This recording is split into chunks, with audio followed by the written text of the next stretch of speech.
പല പ്രശ്നങ്ങളുടെയും പ്രധാന കാരണം എന്ന് പറയുന്നത് നമ്മൾ ചിന്തിക്കാതെ പ്രവർത്തിക്കുന്നത് കൊണ്ടാണ്.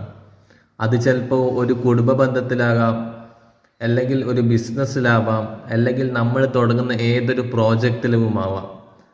നമ്മൾ എപ്പോഴും ചിന്തിച്ചതിന് ശേഷം മാത്രമേ പ്രവർത്തിക്കാവൂ.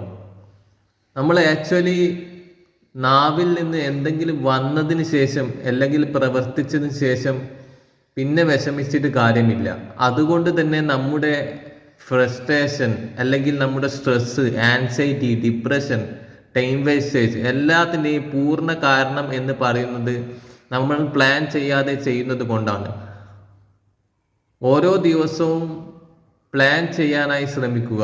Right each day. ഓരോ ദിവസവും പ്രോപ്പറായി ടൈമിംഗ് ആയി പ്ലാൻ ചെയ്ത് കഴിഞ്ഞാൽ ഓരോ ദിവസവും വളരെയധികം ഫ്രൂട്ട്ഫുൾ ആയിരിക്കും. ഓരോ ദിവസവും ഏതാണ് ഇമ്പോർട്ടൻ്റ്, ഏതാണ് ലെസ് ഇമ്പോർട്ടൻ്റ് എന്ന് തരം തിരിച്ചു കഴിഞ്ഞാൽ നമ്മൾ നമ്മുടെ ഗോളിലേക്ക് എളുപ്പമായി എത്തുകയും നമുക്ക് വളരെയധികം ഹാപ്പിയായി ജീവിക്കാനും സാധിക്കും. ഈ വിവരം ധാരാളം ആളുകളുടെ അറിവിലേക്ക് അറിയിച്ചു കൊടുക്കുക.